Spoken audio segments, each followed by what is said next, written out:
Thank you. Thank you. Thank you very much, Nancy, and thank you all very much for being here. And I'm really grateful for Nancy's dynamism and leadership. I can't keep up with her, but she does a tremendous job directing the Institute, and it really is an honor to get to speak in this capacity and to offer really some personal reflections. I'm speaking today as Kyle Harper, not in any official capacity other than someone who wants to be a teacher and someone who wants to be reflective about my role in the classroom and what universities are capable of. Because I have a podium and because you probably aren't likely to walk out of the room in the next minute anyway, I have to pause and just really quickly brag about the University of Oklahoma. This is one of the great comprehensive public research universities anywhere under the president's leadership. We've steadily risen and really do so much for the state of Oklahoma. We have amazing students as well as amazing faculty. And you are the first audience who will hear this officially, but you know that the basic measure of student success are our retention and graduation rates, and we've put a huge institutional emphasis across the board, from faculty, staff, the president, every single person who's part of the university community on trying to increase our student retention rates. And an hour or so ago, I learned finally that it becomes official at the end of the third week, and so I'm really not supposed to brag or talk about it, but last year was our all-time high at 86.1. And today, we can certify that we've now hit 90.3, a huge leap, a major accomplishment. A lot of people in this room played a major role in that, but last year there were only 34 publics who hit that mark. So that's a pretty distinguished club for this university to be at, and I think we should all be really proud of it. But anyway, it's fresh on my mind because I just learned it, so I wanted to share it. It's really exciting. I'd like to reflect on the role of the virtues in a public higher education. And some of you who may have been at last year's conversation know that I made the theme, the university as a polis, this great Greek word that's so rich in meaning that we often translate as city-state, and that is maybe a little bit more emotional than that. It really means something like community, something that you belong to, that you have membership in, and that is somehow responsible, the background for creating you as an individual. And the point that I made is that universities are, in a sense, a community. We're not otherwise haphazard association of people bound only by kind of bare contractual exchanges.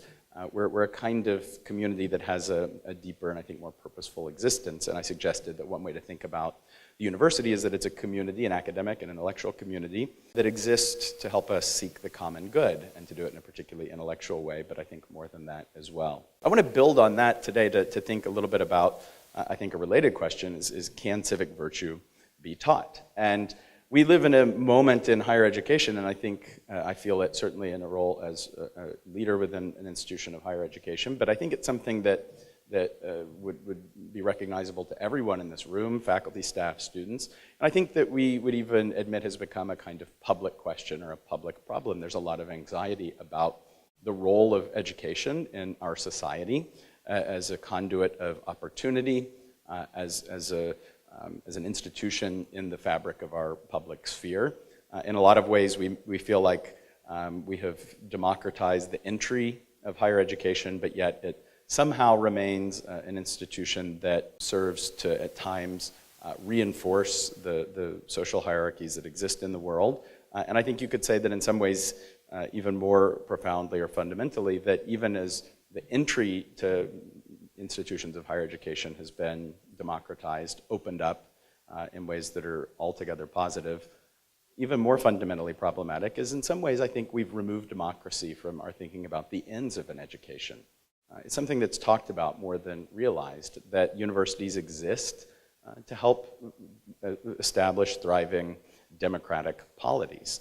And the universities today in America are both one of our greatest assets, but also are institutions that face profound challenges. And I want to use this talk as a way of reflecting on some of the challenges in higher education, because I think that really I would distill down the challenges that I want to address today as the intersection of two. One is that we exist in a pluralistic world and a pluralistic society, and as a public institution. We exist in a secular order, legally and constitutionally. And at the same time, I don't think that that means that there's not a moral place for institutions of higher education. And I think it's sometimes easy to mix up values of pluralism and secularism constitutionally with the idea of a kind of amoral or non-moral institution. And that I know just from ample personal experience, and I would say more reflectively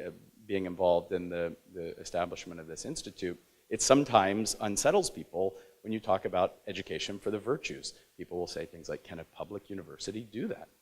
And it's a question that I think reveals the absence of sufficient reflection about what are the moral boundaries in this kind of community, because I do think that it matters what kind of community we are. At a public university, we're a different kind of community than the family. We're a different kind of community than a church, which will have different metaphysical assumptions, different kinds of possibilities because of the kind of community it is. Religious institutions can do different things than public universities. They are different kinds of communities, and they have different purposes and different possibilities. And so, to some extent, the question that I'm asking today is really one about what kind of community is a public university? What is its role or responsibility as an institution that promotes civic virtue? And a second, and I think related problem, maybe not immediately related, but truly deeply related, is the nature of getting a higher education in our contemporary world, and the threats of what I would call instrumentalization. I think a number of things have contributed in our world to a reduced view of the purpose of an education that pitches the purpose of an education in too exclusively economic terms. And what I mean by that is that people look at the value of higher education in terms of their ability to be more competitive in a very competitive job market. A number of things have contributed to this. One is that over the last 40 years, the cost of higher education has gone up and up and up, and people want to know, in the lingo that is very common, what is the return on investment? And another contributing factor is that the job market is very competitive. People have witnessed middle-class wages stagnate for almost 40 years now. It's very competitive in a global economy to say, what kind of prospects will I have with a bachelor's degree? And it's why things like advanced degrees, graduate degrees are more common than they've ever been.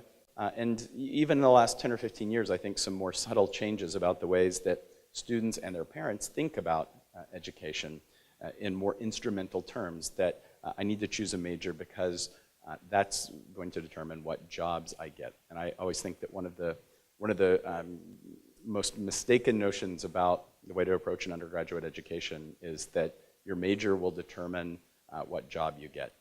There are certain elements of truth to that different educations point in different directions, but I think sometimes undergraduates worry far too much about what their specialization will be. Undergraduate education is still in many ways very general. So I certainly personally see the purposes of higher education as being something beyond its instrumental value. Now, I quickly qualify that to say that there's nothing wrong with thinking about a university education in terms of its instrumental value. We want our graduates to get jobs. We want them to get good jobs. We want them to get high-paying jobs, to make tons of money and then give it back to us as an institution. And we want them to be materially successful. Like, there's nothing wrong about being open with that. The problem to me comes when that is too exclusive in the way that we think about the purposes of higher education, that there are values that aren't easily instrumentalized, that aren't easily calculated in terms of a return on investment or potential income, and that those come from the individual benefits to flourishing, that an education is an end in itself, its intrinsic value, and then I think that it has value for the community that's difficult to express in material terms, that somehow having an educated citizenry is to the benefit of the kinds of communities that are possible in ways that aren't simply economic. So to comment those questions, I'd pose a rather simpler and narrow question, and one that I genuinely mean with a question mark on the end. I'll tell you what I think the answer is, but that is, can civic virtue be taught? And I really am going to leave ample time for question and answer, because I really invite skepticism. I invite insights from other perspectives about how we might answer that question. It's one that I think is very difficult. I don't think the answer is obvious or easy. What I do know is that the question is very, very old. It's really as old as our records of education itself. It goes back to the 5th century BC. In classical Athens, the site of the great democratic experiments that took place in the classical Greek world, and particularly in Athens, which embraced its model of an open society where free flow of ideas, challenging old traditions, asking difficult, profound questions about morality, about the meaning of life, led to this specific question being asked, as we know from the written dialogues of the great Athenian philosopher Plato, especially as he portrayed his teacher Socrates and his life in the public sphere of Athens as a gadfly, someone who existed, lived a philosophical existence, and who frequently challenged the beliefs and values of his fellow Athenian citizens, including those who we have come, thanks to Plato, to call sophists, a loose collective of intellectuals who did challenge the traditional moral beliefs of Athenian or Greek society, religious beliefs, moral beliefs of all kinds, and claimed to teach virtue. And in a number of Plato's dialogues, he portrays his teacher Socrates having conversations with the sophists on this very question: can virtue be taught? And in some ways, it's really the most basic question in the background of the career of Socrates. And particularly if you're interested, you can start with the dialogue known as the Meno, which really opens with this question and follows this conversation circuitously throughout. Can virtue be taught? And Socrates first wants to know if virtue is a kind of knowledge, because he suggests that if it's a kind of knowledge, then it can be taught. And then he ends up on what I think is a very interesting theme of conversation, which is very relevant, I think, for us today, which is if it can be taught, who's qualified to teach it? And it's certainly the kind of thing that I reflect on as a classroom teacher. What is the source of authority inside a classroom? And it's something that maybe we aren't as reflective about as we could be.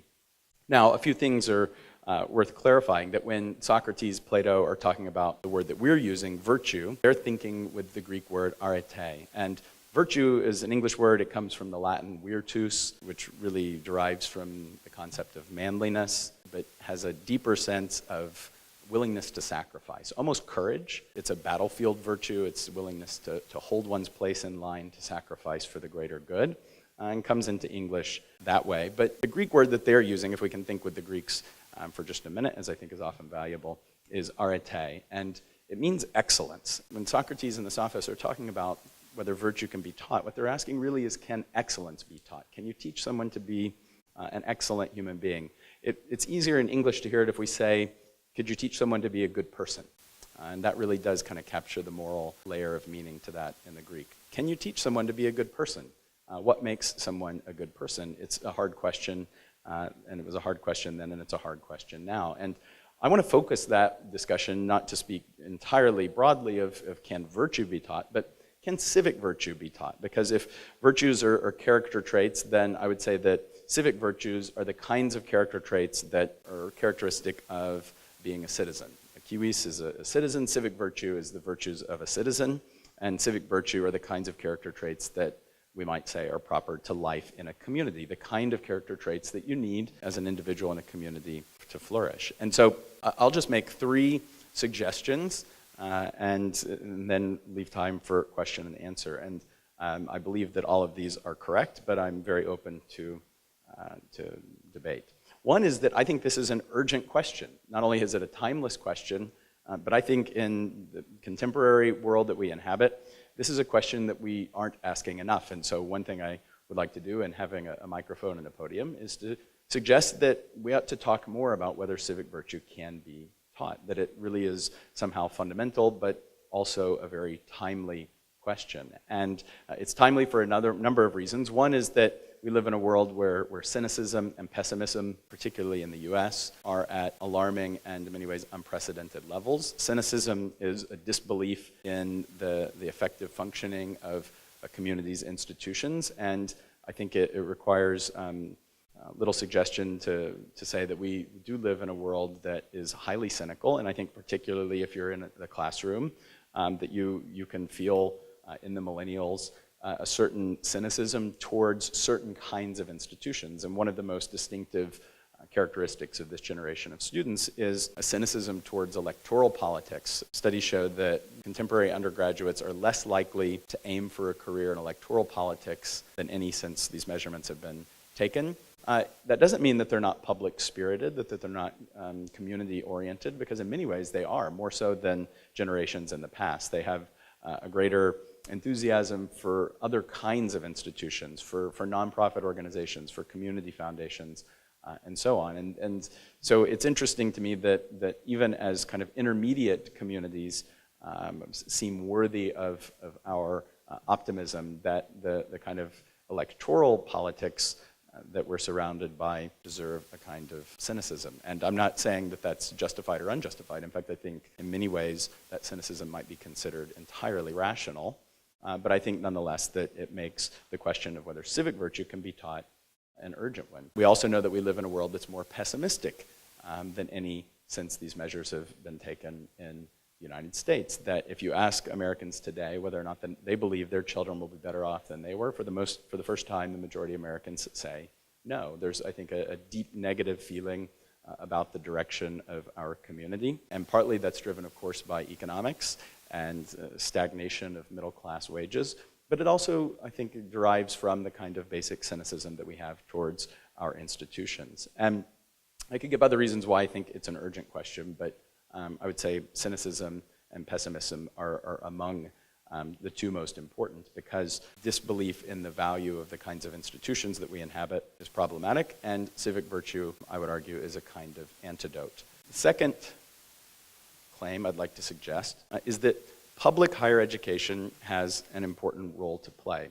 And I mentioned the importance of understanding the kind of community that you are a part of. And one of the most fascinating features of the classical Greek world that gives birth to so many of the philosophical conversations that we are heirs to, that give birth to the very word philosophy, the love of wisdom. They are surrounded by, people like Socrates, Plato, and Aristotle are surrounded by the polis. It's the word that we translate as city-state that I would say is more like a community, and it's where we derive even our words like politics, ta politika, the things of the polis. And if you're an ancient Athenian in the 5th or 4th century BC, you belong to a polis like Athens or Corinth or Sparta. And it's really an all-encompassing community. It's a small face-to-face city. So it's the city and city-state where you're surrounded by 100,000 or less of your fellow citizens. And it's a sovereign community. These aren't federal systems. These aren't giant imperial systems. You live in a small community that is both your local community. It plays much the role that, say, the university or the city of Norman might play in your life today. It's also your religious community. The Athenians worship the gods of Athens. And in fact, what gets Socrates in so much trouble is that he has some idiosyncratic beliefs about the gods of Athens. But it's encompassing of your religious life, and it's encompassing of your sovereign political life. It's not like there's a city government, a state government, a federal government, an international government. It's all encompassing. It's embodied in the sovereignty of the polis itself. And so the enveloping community that is the polis is the object of thought for the classical Greeks. And that is nothing like the world that we inhabit. And we could enumerate the many ways in which the world that we live in is profoundly different from the one that they inhabited. But one of them is this, that we inhabit fractured communities. We don't live in an all-encompassing community. Politically, we live within a system of federated sovereignty where you can make a difference in politics locally, you can make a difference in politics globally. Our religious life has been privatized since the 18th century. It's a matter of voluntary association, not simply being a member of a particular political community. And then we inhabit all kinds of other intermediate communities. It might be the local city. People invest themselves in the city of Norman around them. And I think they invest themselves in institutions of higher education, which, as I've mentioned, I think of as a kind of community. And public higher education is a particular kind of community defined by its public role. And that means that it has particular funding model, of course, although we see that day by day eroded, especially in the state of Oklahoma, where our public funding is down to 12% of our budget, you may have heard.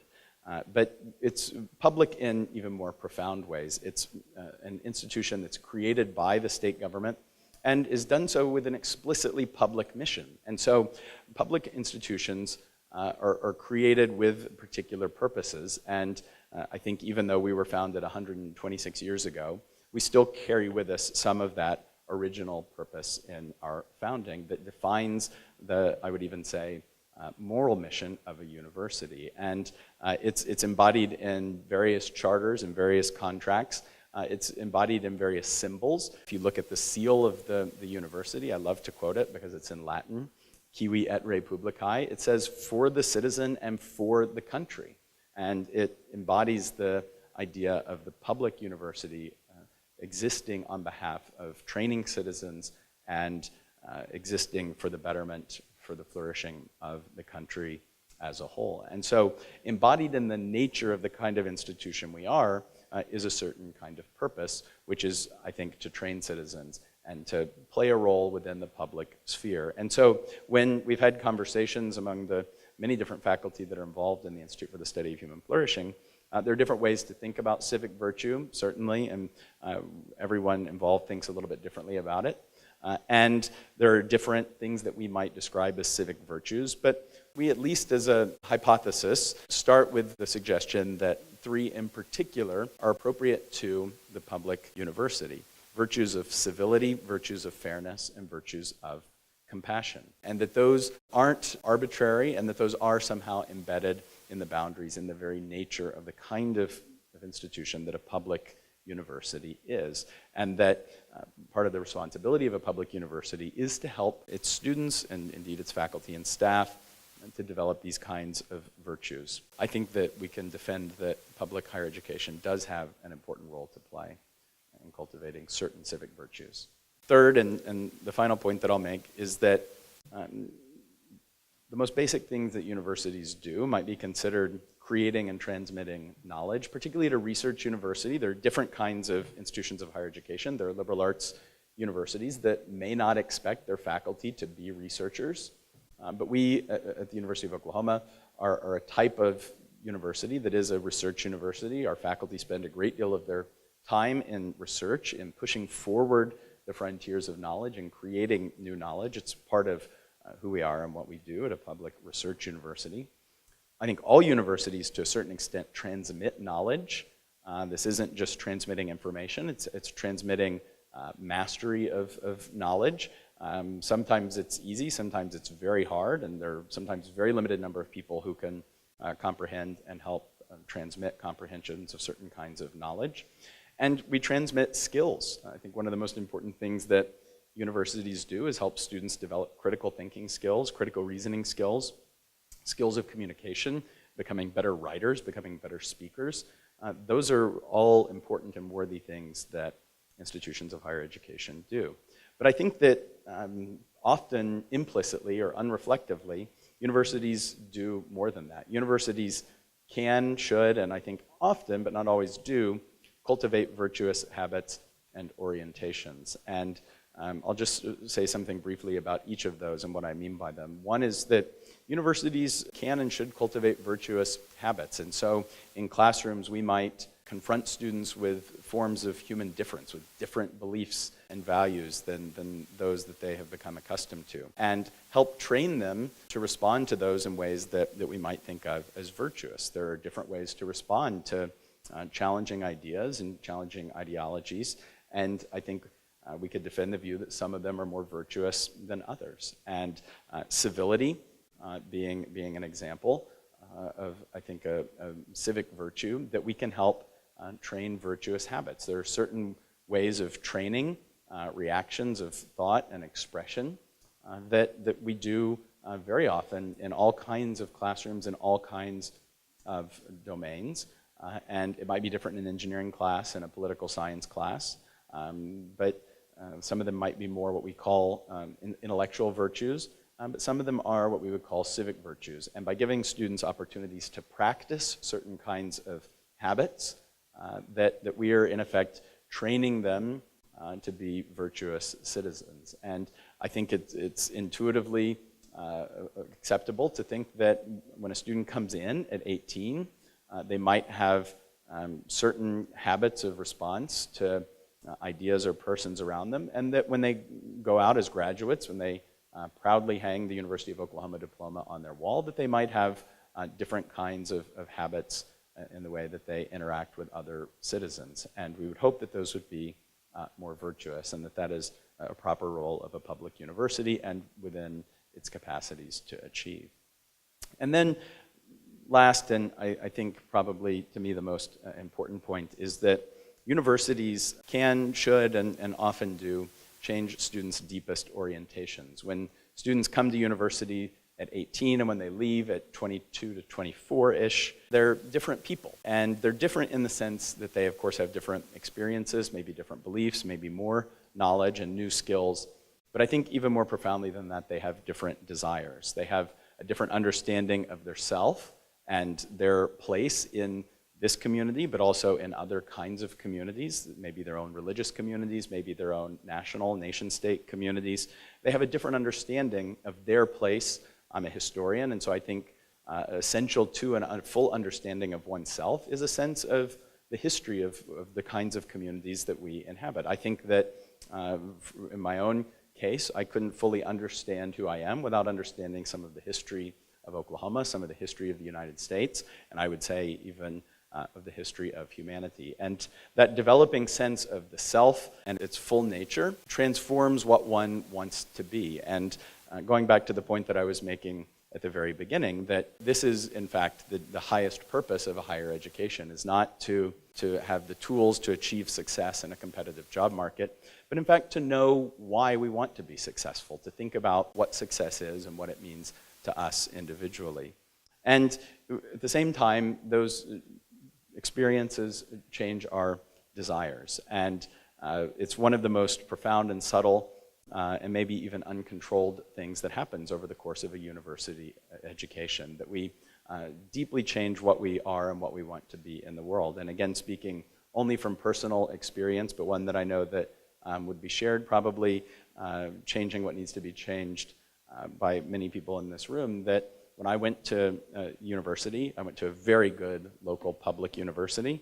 I thought I was going to be one thing in the world, and I wanted to graduate and be a lawyer.